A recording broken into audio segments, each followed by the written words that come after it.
நாம் இட்லி, தோசை, சப்பாத்தி, பூரிக்கெல்லாம் தக்காளி கிரேவி பண்ணுவோம் இல்லையா? அது பண்ணும்போது நாம் சும்மா அப்படியே பண்ணாமல் அதில் கொஞ்சம் இந்த மாதிரி பச்சை பட்டாணி, டபுள் பீன்ஸ் இந்த மாதிரி ஏதாவது ஒன்று சேர்த்து பண்ணும்போது டேஸ்ட் ரொம்ப நல்லாயிருக்கும். அது மட்டும் இல்லாமல் அதை நம்ம ஸ்டவ்வில் ஆஃப் பண்ணிவிட்டு இறக்கும் பொழுது அதில் கூட கொஞ்சம் மிளகு பொடி சேர்த்துக்கோங்க. மிளகு பொடி சேர்த்துட்டு சாப்பிடும்போது ரொம்ப நல்லாயிருக்கும். இன்னும் கொஞ்சம் டேஸ்ட் அதிகமாக வேணும்னா வெந்தயத்தை நல்லா பவுடர் பண்ணிக்கோங்க. வறுத்துட்டு பவுடர் பண்ணிவிட்டு ஒரு 2 பிஞ்ச் அளவு வெந்தய பொடி சேர்த்துக்கோங்க.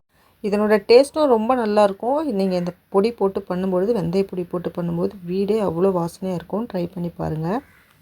இது வந்து தக்காளி சட்னி மாதிரி பண்ணுவோம்ல, அதில் இல்லை, நல்ல கிரேவி மாதிரி பண்ணுவோம் இல்லையா? அதில் வெந்தய பொடி சேர்த்துக்கோங்க. தக்காளி சட்னி மாதிரி பண்ணுவோம்ல, அதில் வெறும் மிளகு மட்டும் சேர்த்துக்கோங்க. அதில் வெந்தய பொடி சேர்க்காதீங்க.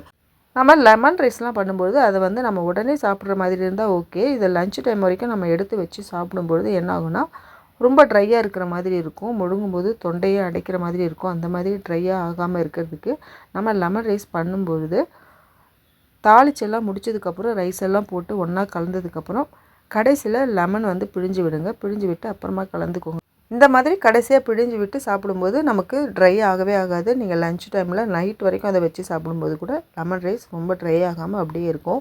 இந்த டிப்ஸ் ட்ரை பண்ணி பாருங்கள். ட்ரை பண்ணி பார்த்துட்டு எப்படி இருக்குன்னு கமெண்ட்ஸில் சொல்லுங்கள்.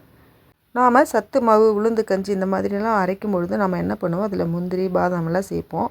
அதெல்லாம் சேர்க்கவே இல்லைனாலும் பரவாயில்ல. ஆனால் கண்டிப்பாக அதில் வேர்க்கடலை சேருங்க. வேர்க்கடலை சேர்க்கும்போது அவ்வளோ சத்தும் நமக்கு கிடைக்கும். அதிக விலை கொடுத்து முந்திரி, பாதாம் இதெல்லாம் நம்ம வாங்கி போடாமல் விலை ரொம்ப குறைவாக விற்கிற வேர்க்கடலை வாங்கி இதில் சேருங்க. ரொம்ப குறைவான விலையில் அதிகமான சத்துக்கள் நமக்கு கிடைக்கும். சப்பாத்தி, பூரியெல்லாம் பண்ணணும்னாலே ஒரு சிலர் ரொம்ப கஷ்டப்படுவாங்க. அது ஏன் அப்படி கஷ்டப்படுறாங்கன்னா, மாவு பிசையும் பொழுது கையில் பிசு பிசுன்னு ஒட்டும். அது ஒரு சிலருக்கு பிடிக்காது. பிடிக்காததுனாலே நிறைய பேர் மாவு வந்து பிசைய கஷ்டப்பட்டுக்கிட்டு சப்பாத்தி பண்ண மாட்டாங்க. மாவு வந்து கையில் பிசு பிசுன்னு ஒட்டாமல் நாம் எப்படி சப்பாத்தி பண்ணலான்னு பார்க்கலாம் வாங்க. பாத்திரத்தில் மாவு எடுத்துக்கோங்க. எடுத்துகிட்டு உங்களுக்கு தேவையான அளவு உப்பு, எண்ணெய் எல்லாமே கலந்துடுங்க. கலந்துட்டு தேவையான அளவு தண்ணி அதில் சேர்த்துக்கோங்க. தண்ணியை கொஞ்சம் கொஞ்சமாக சேருங்க. ஒரே டைம் சேர்த்துறாதீங்க. ஏன்னா கொஞ்சம் கொஞ்சமாக சேர்க்கும்போது தான் நமக்கு சரியான அளவு தெரியும். ஒரே டைம் கலந்துடாதீங்க.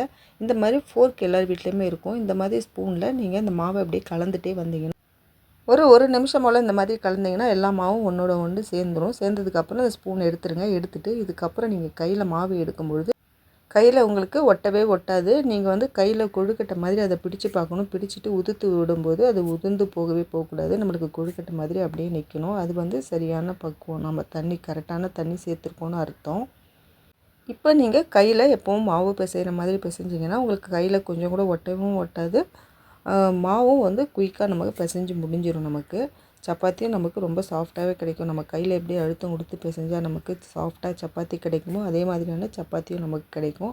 ட்ரை பண்ணி பாருங்கள். இந்த டிப்ஸ் உங்களுக்கு பிடிச்சிருந்ததுன்னா எனக்கு கமெண்ட்ஸில் சொல்லுங்கள். ஒரு சிலர் மாவில் சுடுதண்ணி சேர்ப்பாங்க. சுடுதண்ணி சேர்த்திங்கன்னா இதே மாதிரி கலந்துட்டு ஒரு 5 நிமிஷம் அப்படியே மூடி விட்டுருங்க. மூடி விட்டுட்டு அதுக்கப்புறம் கைகளில் நீங்கள் பிசைஞ்சு எடுத்துக்கோங்க. அப்படி எடுக்கும்போது இன்னும் சப்பாத்தி ரொம்ப நல்லாயிருக்கும். ட்ரை பண்ணி பாருங்கள். ட்ரை பண்ணி பார்த்துட்டு எப்படி இருக்குன்னு சொல்லுங்கள். முன்னாடியெல்லாம் கோதுமை அரைக்கும்போது வெறும் கோதுமை மட்டும்தான் அரைப்போம். ஆனால் இப்போல்லாம் அப்படி கிடையாது. நம்ம கொண்டக்கடலை, மல்டிகிரெயின், மில்லட்ஸ் இந்த மாதிரி எல்லாம் கலந்து அரைச்சி வச்சு அப்படி சப்பாத்தி பண்ணுறோம். நீங்கள் அந்த மாதிரி பண்ணாமல் வெறும் கோதுமையே எப்பவும் அரைக்கிற மாதிரி அரைச்சி வச்சுக்கோங்க. அரைச்சி வச்சுக்கிட்டு மீதியெல்லாம் நீங்கள் தனித்தனியாக அரைச்சி வச்சுக்கோங்க. ஒவ்வொரு நாள் ஒவ்வொன்றும் இந்த கோதுமை மாவில் நீங்கள் கலந்துக்கிடலாம். அப்படி அரைச்சி வைக்கும்போது தனித்தனியாக வைக்கும்பொழுது ஒரு நாள் பாதி கோதுமை மாவு எடுத்துக்கோங்க, பாதி ராகி மாவு எடுத்து பண்ணுங்கள். ஒரு நாள் பாதிக்கு பாதி மில்லட்ஸ் சேர்த்துக்கோங்க. ஒவ்வொரு நாள் பாதிக்கு பாதி மல்டிகிரெயின் சேர்த்துக்கோங்க. இதே மாதிரி ஒவ்வொரு நாள் நீங்கள் வேறு கலந்து பண்ணலாம். அப்படி பண்ணும்போது நமக்கு ஒரே மாதிரி சாப்பிட்ட ஃபீல் இருக்காது. டிஃப்ரெண்ட்டாக சாப்பிட்ற மாதிரி ஃபீல் இருக்கும். நம்ம இந்த மாதிரி கொழுக்கட்டை, உப்பு உருண்டெல்லாம் பண்ணும்பொழுது நம்ம எப்போவுமே அப்படியே இட்லி பாத்திரத்தில் தானே வச்சு வேக வைப்போம். நடுவில் ஒவ்வொரு நாளும் இந்த மாதிரி வாழை இலையில் வச்சு வேக வச்சு கொடுங்க. இது டேஸ்ட்டும் ரொம்ப நல்லாயிருக்கும். இதுக்கு சத்தும் நமக்கு நிறைய கிடைக்கும். ட்ரை பண்ணி பாருங்கள். வடை வந்து நல்லா கிறிஸ்பியாக வரணும்னா நீங்கள் வடை மாவை வடைக்கு ஊற வைக்கும்பொழுது ஒரு 10 நிமிஷம் மட்டும் ஊற வைங்க. ஊற வச்சுட்டு கடலைப்பருப்பு அரைச்சிடுங்க. அரைச்சிட்டு நீங்கள் எப்போவும் வடை பண்ணுற மாதிரி வடை பண்ணிவிடுங்க. வடை வந்து எத்தனை மணி நேரம் ஆனாலும் கிறிஸ்பியாக அப்படியே இருக்கும். அந்த மொறுமொறுப்பு தன்மை போகவே போகாது. 10 நிமிஷம் ஊற வைக்கும்பொழுது பருப்பு வந்து நல்லாவே ஊறி இருக்காது, கடலைப்பருப்பு. அந்த மாதிரி டைமில் நம்ம அரைச்சி பண்ணும்போது தான் வடை வந்து ரொம்ப கிறிஸ்பியாக இருக்கும்.